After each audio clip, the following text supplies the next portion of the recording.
नमस्कार, India news देख रहे हैं आप और मैं हूं आपके साथ सचिन दुबे। शुरुआत करते हैं फटाफट खबरों की।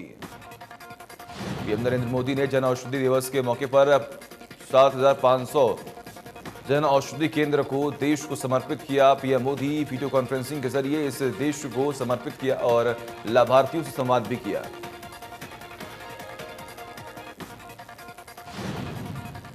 पीएम मोदी ने जन औषधि दिवस को लेकर ट्वीट किया। इस ट्वीट में पीएम मोदी ने लिखा कि देश के जन स्वास्थ्य के क्षेत्र में यह दिन महत्वपूर्ण बहुत है। पीएम नरेंद्र मोदी कोलकाता के ब्रिगेड परेड ग्राउंड पर रैली कर पश्चिम बंगाल विधानसभा चुनाव के लिए बीजेपी के अभियान को धार देंगे। कैलाश विजयवर्गीय के मुताबिक रैली में फिल्म अभिनेता मिथुन चक्रवर्ती भी पहुंचेंगे। बीजेपी की फरवरी में शुरू की गई परिवर्तन यात्रा के समापन मौके पर यह रैली आयोजित की जा रही है। बीजेपी नेताओं का दावा है कि रैली में अभूतपूर्व भीड़ होगी जो पिछले सारे रिकॉर्ड तोड़ देगी। पश्चिम बंगाल के मुख्यमंत्री ममता बनर्जी सिलीगुड़ी में रसोई गैस में बढ़ते दामों के खिलाफ पदयात्रा निकालेंगी। चुनावों की तारीखों का ऐलान होते ही ममता बनर्जी बीजेपी पर हमलावर होने का एक भी मौका नहीं छोड़ना चाहती। ममता बनर्जी रसोई गैस के खिलाफ सिलीगुड़ी में विरोध प्रदर्शन करेंगी और पदयात्रा निकालेंगी। ममता बनर्जी ने ऐलान किया था कि वो रसोई गैस की बढ़ती कीमतों के खिलाफ विरोध प्रदर्शन करेंगी।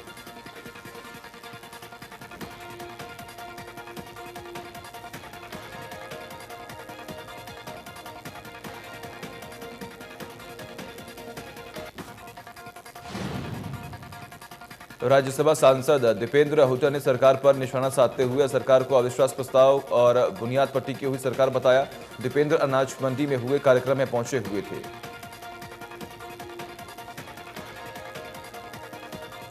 दीपेंद्र हुड्डा ने कहा कि अविश्वास प्रस्ताव पर होने वाली वोटिंग से ही पता चल पाएगा कि कौन किसान और मजदूर के साथ है और कौन विधायक उस सरकार के साथ है जिसने किसान और मजदूर का तिरस्कार किया।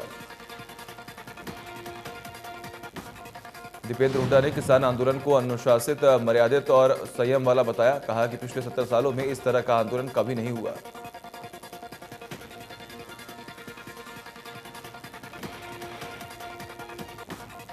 प्रधानमंत्री स्वनिधि योजना को लेकर बैंकों को ओर से बरती जा रही कोताही पर नगरपालिका सख्त नजर आ रही है।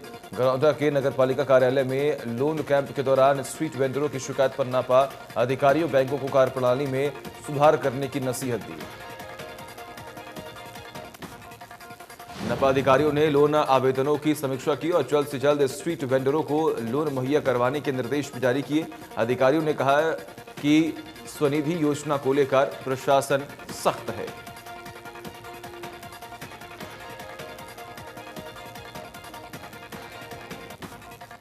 नगरपालिका कार्यालय में पीएम स्वनिधि योजना के तहत स्ट्रीट वेंडरों के लिए कैंप लगाया गया था, जिसकी अध्यक्षता लेखाकार राजकुमार ने की है। कैंप में शहर के 13 बैंकों को आमंत्रित भी किया गया है।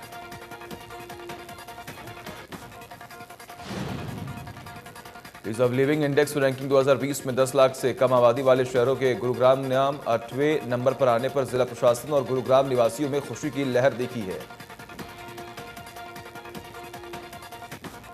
लोगों का ये कहना है कि यहाँ बीते समय में कई विकास कार्य हुए हैं जो आज भी तेजी के साथ चल रही हैं और बदलते समय में यहाँ तक लिविंग स्टाइल काफी बदला है, जिस वजह से गुरुग्राम तेजी के साथ विकसित शहरों में आगे बढ़ रहा है। गुरुग्राम उपायुक्त का कहना है कि उनका प्रयास है कि गुरुग्राम को टॉप 3 शहरों में लाया जाए और उसके लिए सरकार, प्रशासन और स्थानीय निवासी मिलकर कोशिश कर रहे हैं। साइबर सिटी गुरुग्राम में फर्जी कॉल सेंटरों का भंडाफोड़ हुआ। आरोपी विदेशी लोगों से ऑनलाइन प्रिंटर रिपेयर करने के नाम पर धोखाधड़ी कर ठगी की वारदात को अंजाम देते थे। प्रिंटर को सपोर्ट सिस्टम देने के नाम पर विदेशी नागरिकों से $200 से $300 की ठगी की जाती थी। फर्जी कॉल सेंटर के आरोपी संचालक को भी साइबर थाना पुलिस की टीम ने दबोचा है। गुरुग्राम में दिल दहला देने वाला मामला सामने आया। 5वीं क्लास में पढ़ने वाली 12 वर्षीय छात्रा के साथ 4 दोस्तों ने गैंगरेप जैसी घिनौनी वारदात को अंजाम दिया। आरोपियों ने छात्रा को इस बारे में किसी को बताने पर जान से मारने की धमकी भी दी है। पुलिस ने छात्रा के पिता की शिकायत पर मामला दर्ज किया और गैंगरेप की वारदात में शामिल मुख्य आरोपी को काबू में किया। शिकायत में पिता ने बताया कि बिल्डिंग में रहने वाले 4 दोस्तों ने मिलकर छात्रा से गैंगरेप किया। छात्रा के परिजन जब घर पर आए तो पूरे घटनाक्रम के बारे में उनको बताया गया।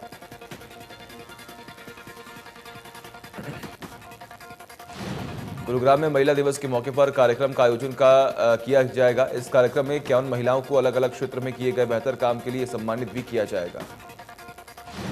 गुरुग्राम के स्वतंत्रता सेनानी हॉल में कार्यक्रम का आयोजन होगा, जिसमें मुख्य अतिथि के तौर पर बीजेपी के प्रदेश अध्यक्ष ओपी धनखड़ मौजूद रहेंगे। इस दौरान बड़े सामाजिक संगठनों के तमाम सदस्य भी मौके पर मौजूद रहेंगे। कार्यक्रम में करीब 150 से ज्यादा नाम शामिल किए गए थे। उसके बाद 5 सदस्यीय कमेटी ने 51 महिलाओं का चयन किया। कार्यक्रम का मुख्य उद्देश्य महिला सशक्तिकरण को भी बढ़ावा देना है। पूर्व मुख्यमंत्री भूपेंद्र हुड्डा अपने पूर्व कांग्रेसी साथी दिलीप चावला बिट्टू का हाल जानने अंबाला के एक निजी अस्पताल पहुंचे। इसके अलावा उन्होंने कांग्रेस के पूर्व अध्यक्ष फूलचंद मुलाना के अंबाला आवास पर जाकर उनसे मुलाकात भी की थी। भूपेंद्र हुड्डा ने कहा कि कांग्रेस पार्टी एकजुट होकर विधानसभा में हरियाणा सरकार के खिलाफ अविश्वास प्रस्ताव लेकर आएगी। अभय चौटाला द्वारा बहस की चुनौती देने पर उन्होंने तंज कसते हुए कहा कि पहले वो अपनी पार्टी और खुद को देखें। आम आदमी पार्टी के सांसद सुशील गुप्ता हांसी में व्यापारियों और युवाओं से मिलने पहुंचे, जहां उन्होंने लोगों से बात भी की। कहा कि आज केंद्र सरकार व्यापारियों और किसानों के बीच दो फाट करने की काम कर रही है। उन्होंने कहा कि पहले सरकार ने व्यापारियों को चोर कहा और अब बिचौलिए कह रही है। ये सरकार आम आदमी को लूटने वाली और चंद उद्योगपतियों की है। उन्होंने कहा कि ये सरकार चाहे रेल हो, हवाई जहाज हो या सरकारी संस्थान, सब बेच रही है। जननायक जनता पार्टी के जिला कार्यालय में कार्यक्रम का आयोजन किया गया। इस दौरान प्रदेश में प्राइवेट नौकरियों में 75% आरक्षण का बिल पारित होने की खुशी में लड्डू बांटे गए। कार्यक्रम के दौरान पार्टी के वरिष्ठ पदाधिकारी और कार्यकर्ता मौके पर मौजूद रहे। सभी ने उप मुख्यमंत्री का आभार जताया और बीजेपी पार्टी जिंदाबाद के नारे भी लगाए। प्रवक्ताओं ने कहा कि मुख्यमंत्री दुष्यंत चौटाला के प्रदेश के शिक्षित बेरोजगार युवाओं के लिए निजी क्षेत्र की नौकरियों में 75% आरक्षण का कानून बनवाकर चुनाव वादा पूरा किया है। आदर्श समाज सहयोग समिति फरीदाबाद की ओर से छात्रवृत्ति वितरण समारोह का आयोजन किया गया। कार्यक्रम में हरियाणा के परिवहन एवं खनन मंत्री मूलचंद शर्मा ने शिरकत की, जहां उन्होंने दीप जलाकर कार्यक्रम की शुरुआत की। परिवहन मंत्री मूलचंद शर्मा ने कहा कि समाज में सेवा करना और शिक्षा ग्रहण करना हमेशा अच्छे कार्यों में जुड़ता है, इसलिए जितना हो सके समाज की सेवा करनी चाहिए। साथ ही कहा कि गरीब का विकास करना ही भारतीय जनता पार्टी की नीति और रीति है। परिवहन मंत्री का कहना है कि आज किसानों की आय को दोगुना करने के लिए भाजपा सरकार नया कृषि कानून लेकर आई है, जो आने वाले दिनों में किसानों के लिए बहुत फायदेमंद हो सकता है। इस मौके पर उन्होंने मेधावी छात्रों को सम्मानित करते हुए कहा कि वे भारत का भविष्य है, इसलिए सभी छात्र पढ़ाई पर अपना पूरा फोकस रखें ताकि वे आगे चलकर अपने माता पिता के सपने को पूरा कर सकें। सरकार ने ग्रामीण इलाके की महिलाओं को उज्ज्वल योजना के तहत घर घर गैस कनेक्शन दिलवाए, लेकिन अब सिलेंडर के दाम बढ़ने से उज्ज्वला योजना धूल फांक रही है। बढ़े हुए गैस के दामों से परेशान ग्रामीण महिलाओं ने दोबारा से चूल्हा जलाना शुरू कर दिया। उनका कहना है कि सरकार को लोगों के बारे में सोचते हुए बढ़ती महंगाई पर लगाम लगनी चाहिए। महिलाओं का ये कहना है कि पहले ही बेरोजगारी है और फिर लगातार महंगाई बढ़ती जा रही है, सिलेंडर के दाम आसमान छू रहे हैं, ऐसे में वो अपने घर का खर्च कैसे चलाएंगे। कैथल के सरकारी अस्पताल में लोग कोरोना नियमों की धज्जियां उड़ाते दिखाई दे रहे हैं। अस्पताल में अधिक से अधिक लोग बिना मास्क के घूमते दिखाई दे रहे हैं। नू में पुनः हुदल और चुरहीड़ा रूट पर जिला योजनाकार अधिकारी के नेतृत्व में करीब 15 एकड़ अवैध जमीन पर बने रास्ते निर्माण को गिराया गया। पुनहाना में विभाग की तरफ से ये दूसरी बार कार्रवाई की गई है। कार्रवाई के दौरान टीम के साथ भारी पुलिस बल भी तैनात रहा। कार्रवाई से अवैध कॉलोनी बना रहे प्रॉपर्टी डीलरों में हड़कंप मच गया। डीटीपी टीम ने बिना विभाग की अनुमति के निर्माण करने पर कड़ी कार्रवाई की चेतावनी भी दी है। पुनहाना में पिछले कई साल से बेखौफ प्रॉपर्टी डीलर कृषि योग्य जमीन पर अवैध प्लॉटिंग कर भोले भाले लोगों को अपने झांसे में फंसा रहे हैं, जिसकी शिकायतें लगातार प्रशासन को मिल रही थी। सिरसा में स्वच्छ वातावरण के लिए एक शख्स का अनोखा जुनून देखने को मिला। सुरेश ने अपने घर की छत पर कई तरह के रंग बिरंगे फूलों की नर्सरी बना डाली है। सुरेश ने बताया कि उन्हें बचपन से ही ये जुनून था कि रंग बिरंगे पौधे लगाकर पर्यावरण को हरा भरा और खुशहाल बनाएं। कहीं सही जगह नहीं दिखी तो हर घर की छत को ही नर्सरी बना दिया। सुरेश का ये कहना है कि नर्सरी जीरो बजट पर आधारित है। घर में वेस्ट फूड पड़े डिब्बे और ज्वालियों को गमला बनाकर उनमें पौधे लगा दिए गए हैं। अक्टूबर में बीजों से पौधे तैयार कर फिर से नर्सरी बनाई जाएगी।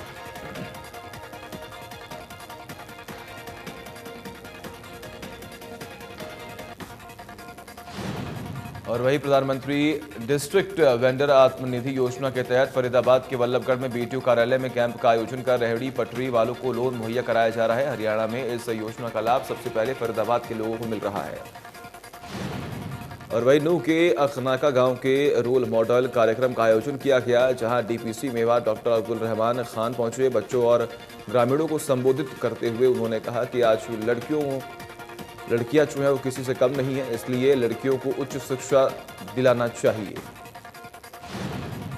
झारखंड दादी और आसपास के गांवों में तेंदुए की मौजूदगी से भय का माहौल बना हुआ है। गांव में घुसे तेंदुए ने 2 लोगों पर जानलेवा हमला कर दिया। फिलहाल उनका इलाज चल रहा है।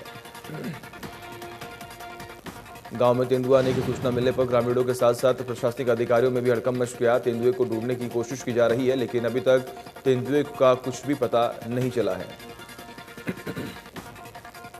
खेतों में मिले पैरों के निशानों को देखते हुए वन्य प्राणी विभाग के अधिकारियों ने खेतों में तेंदुए की मौजूदगी की पुष्टि की है। जानवर के पैरों के निशान होकर मिलाकर और अब उसे ढूंढने की पूरी कोशिश हो रही है। सुहाना में नशा और मोबाइलों को लेकर सुर्खियों में रहने वाली भोंसी जेल में एक बार फिर से जेल की दीवार के सामने 2 लावारिस फोन मिले। जेल प्रशासन ने इस मामले में भोंसी थाने में अज्ञात के खिलाफ मामला दर्ज कर जांच शुरू कर दी है। फतेहाबाद में सेना भर्ती में करने के लिए कोरोना की फर्जी रिपोर्ट बनाने का भांडाफोड़ हुआ। सेना भर्ती के लिए फर्जी रिपोर्ट बनवाने वाले युवक और फर्जी रिपोर्ट तैयार करके दे रहे फोटोस्टेट संचालक को पुलिस ने गिरफ्तार कर लिया है। सरकारी अस्पताल के डॉक्टर नवजोत सिंह की शिकायत पर पुलिस ने धोखाधड़ी का केस दर्ज कर आरोपियों को गिरफ्तार किया। हिसार में चल रही सेना भर्ती के लिए युवाओं से कोरोना की नेगेटिव रिपोर्ट मांगी जा रही थी। गोहाना में लगातार अपराध का ग्राफ बढ़ता ही जा रहा है। गोहाना पुलिस ने शहर में फ्लैग मार्च निकाला और शहर में 7 और नाके लगाने के साथ ही रात के समय पुलिस पेट्रोलिंग बढ़ा दी गई। गोहाना में जहां पिछले दिनों पर स्वर्णकार के नकाबपोश बदमाशों ने पिस्तौल के बल पर करीब 20 लाख के गहनों की लूट को अंजाम दिया था, तो बीते दिन कुछ बदमाशों ने एक दुकानदार पर हमला कर दिया था और बदमाशों ने 2 छात्रों की गोली मारकर हत्या कर दी थी। बदमाशों ने SBI बैंक के ग्राहक सेवा केंद्र के एक एजेंट से करीब 1,27,000 की लूट ली और मौके से भागने में सफल हो गया। इन आरोपियों की अब तक गिरफ्तारी नहीं हुई है। हालांकि पुलिस इन आरोपियों को गिरफ्तार करने की पूरी कोशिश कर रही है। और हांसी में CIA-2 ने 4 किलो अफीम पकड़ी। अफीम के साथ 2 युवकों को भी गिरफ्तार किया। दोनों आरोपियों को कोर्ट में पेश करके 7 दिन के पुलिस रिमांड में भेज दिया गया है। कोसली के गांव बाकली में छेड़छाड़ का विरोध करने गए युवक पर हमला कर दिया गया। पीड़ित अपनी बहन को स्कूल छोड़ने गए थे। उसी वक्त एक युवक उसकी बहन से छेड़छाड़ करने लगा तो भाई ने इसका विरोध किया। पीड़ित के विरोध करने पर आरोपी बैग के सिर्फ तोड़ने वाला हथियार निकालकर उस पर टूट पड़ा और हमला कर मौके से भागने में सफल हो गया। पीड़ित की शिकायत पर केस दर्ज कर पुलिस आरोपी की तलाश में जुटी हुई है। भिवानी के लोहारू रोड इलाके में उस वक्त हड़कंप मच गया जब गंदे नाले के पास गौवंश के 14 कंकाल मिले। मामले को लेकर पुलिस ने सर्च अभियान चलाया। गौ भक्तों को गौकशी के सबूत मिटाने का अंदेशा है। और करनाल के कोर्ट परिसर में NDPS एक्ट का आरोपी पेशी के दौरान फरार हो गया। आरोपी को कोर्ट में पेश करने के लिए बताया गया और उसे लाया जा रहा था, पर वो पुलिस को चकमा देकर भागने में सफल हो गया। आरोपी को पकड़ने के लिए टीमें बना दी गई हैं। आरोपी पर पहले भी कई बार NDPS के मामले दर्ज थे। इस बार वो जमानत पर बाहर आया हुआ था, जिसके बाद पुलिस ने उसे गिरफ्तार किया और कोर्ट ले जाकर लेकर पहुंची थी। जैसे ही सरसों की फसल अनाज मंडी में आनी शुरू हुई, वैसे ही मार्केट विभाग ने मंडी परिसर में खड़ी अवैध रेहड़ियां और अवैध वाहन वालों पर शिकंजा कसना शुरू कर दिया। इसको लेकर मार्केट विभाग के अधिकारियों ने रेहड़ी संचालकों और अवैध वाहन चालकों को भी निर्देश भी दिए।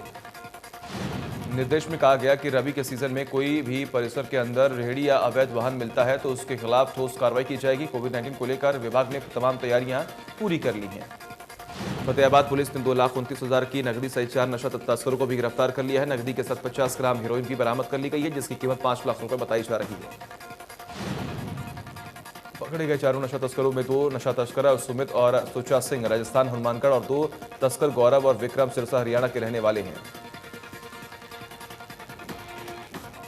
8 मार्च से सिरसा का राजकीय नेशनल कॉलेज खुलेगा। कोरोना महामारी के चलते कॉलेज प्रशासन एहतियात बरत रहा है। कॉलेज प्रशासन ने सोशल डिस्टेंसिंग के मद्देनजर 50% छात्रों को ही कॉलेज में बुलाया है।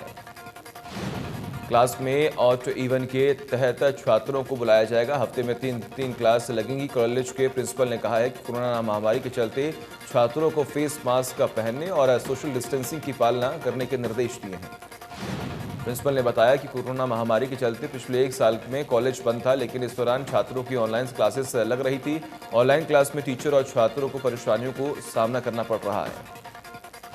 हिसार में बेबस और लाचार बुजुर्गों की उनके घर पर ही रहते हुए मदद करने और उनका ख्याल रखने के लिए प्रशासन ने योजना बनाई। ये योजना पहली बार हिसार जिले में लागू की जा रही है।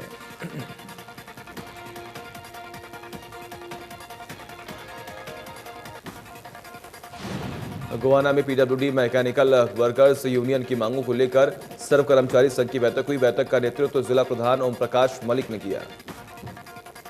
बैठक में सिंचाई, जनस्वास्थ्य, भवन और मार्ग निर्माण विभाग के पदाधिकारियों ने हिस्सा लिया। कर्मचारियों की मांगों को कैसे सरकार से मनवाया जाए, इसे लेकर रणनीति बनाई गई है।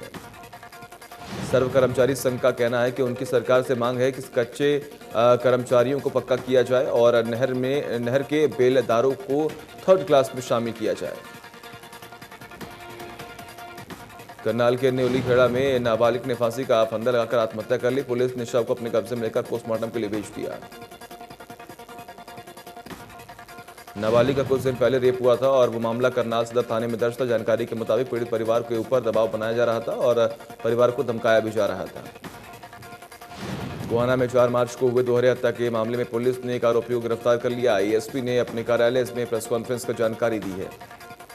बताया जा रहा है कि आरोपी ने रिसाया शराब ठेकेदार की हत्या की रंजिश के चलते हत्या की थी। पुलिस ने आरोपी सन्नी को गिरफ्तार कर कोर्ट में पेश किया, जहां से पूछताछ के लिए उसे 2 दिन के लिए रिमांड पर लिया गया। एएसपी निकिता खट्टर ने बताया कि 4 मार्च को 2 युवकों को गोली मारकर हत्या कर दी गई थी, जो साहिल और रोहित नाम के युवक थे, जिसमें परिजनों के बयान पर 5 के खिलाफ मुकदमा भी दर्ज कर लिया गया था। पुलिस को मिली सीसीटीवी फुटेज में 3 आरोपियों को बाइक सवार होकर भागते देखा गया है। मामले में कार्रवाई करते हुए सन्नी को गिरफ्तार किया गया। पानीपत के सिवा बाईपास पर पीछे से आए ट्रक ने बाइक सवार को कुचल दिया, जिसमें दोनों की मौके पर ही मौत हो गई। सूचना मिलते ही मौके पर पहुंची है पुलिस ने युवकों के मोबाइल से मिले नंबरों पर कॉल करके परिजनों को हादसे की सूचना दी और फिर शवों को लेकर सिविल अस्पताल पहुंची। पुलिस मामले की तफ्तीश में जुटी हुई है। भवानीखेड़ा के छेड़छाड़ से परेशान भी एक छात्रा ने जहर खाकर खुदकुशी कर ली। छात्रा को गंभीर हालत में अस्पताल पहुंचाया गया, जहां इलाज के दौरान उसकी मौत हो गई।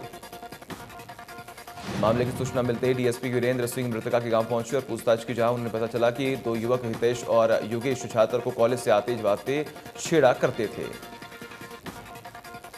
डीएसपी वीरेंद्र सिंह ने बताया कि पुलिस घटना के सभी तथ्यों की जांच कर रही है। पूछताछ में ये भी पता चला है कि मृतका के भाई के साथ दोनों आरोपियों का झगड़ा भी हुआ था। जींद के गांव उरलाना में बोरे में बंद शव मिला, जिसका खुलासा करते हुए पुलिस ने बताया कि शख्स की हत्या उसकी पत्नी ने की थी। पुलिस ने शव मिलने के 4 दिनों बाद ही मामले का खुलासा कर तीनों आरोपियों को गिरफ्तार कर लिया। भिवानी के गांव हालुआस में देवर ने रिश्ते में लगने वाली भाभी की तेज धार हथियार से हत्या कर दी। मामले की जानकारी पुलिस को लगी। पुलिस मामले की तफ्तीश में जुटी हुई है। डीएसपी ने बताया कि मामले की जांच की जा रही है। महिला की बेदर्दी से हत्या की गई। हत्या की वजह अभी साफ नहीं हो पाई है। जम्मू कश्मीर में एक बार फिर से भूकंप के झटके महसूस किए गए। जिस वक्त सब लोग गहरी नींद में थे, उसी दौरान जम्मू कश्मीर के डोडा के पास भूकंप के झटके महसूस हुए। सुबह 4:40 पर डोडा के पास भूकंप के झटके महसूस किए गए। नेशनल सेंटर फॉर सिस्मोलॉजी के मुताबिक रिक्टर पैमाने पर भूकंप की तीव्रता 2.9 मापी गई है। जुलाना के नेशनल हाईवे पर एक अज्ञात वाहन ने बाइक सवार को टक्कर मार दी। घटना के बाद आरोपी चालक घटना के बाद मौके से भागने में सफल हो गया। भारत के स्टार भाला फेंक एथलीट नीरज चोपड़ा ने लंबे समय बाद वापसी करते हुए अपना ही राष्ट्रीय रिकॉर्ड तोड़ दिया। उन्होंने तीसरी इंडियन ग्रेड फिक्स में स्वर्ण पदक जीत लिया। नीरज चोपड़ा ने शानदार प्रदर्शन किया और 88.7 मीटर के थ्रो से नया राष्ट्रीय रिकॉर्ड बनाया है। दिल्ली के मुख्यमंत्री अरविंद केजरीवाल ने ऐलान किया कि अब दिल्ली का अपना अलग अलग शिक्षा बोर्ड होगा। कैबिनेट ने इस फैसले को मंजूरी दे दी है। अभी तक दिल्ली में सिर्फ सीबीएसई और आईसीएसई बोर्ड की पढ़ाई होती थी, मगर अब छात्र दिल्ली बोर्ड के स्कूलों में दिल्ली बोर्ड के प्रस्तावित सिलेबस की पढ़ाई कर सकेंगे। 5 राज्यों में होने वाले चुनाव की तारीखों के ऐलान के बाद चुनाव आयोग ने चुनाव प्रचार को लेकर सख्ती बढ़ा दी है। केरल, पुडुचेरी, तमिलनाडु, पश्चिम बंगाल और असम में होने वाले विधानसभा चुनाव के मद्देनजर चुनाव आयोग ने यह फैसला लिया है। कोरोना वैक्सीनेशन के बाद लाभार्थियों को कोरोना वैक्सीनेशन का सर्टिफिकेट दिया जाता है। इन सर्टिफिकेट्स पर पीएम मोदी की तस्वीर को लेकर चुनाव आयोग ने स्वास्थ्य मंत्रालय को आदेश दिए हैं।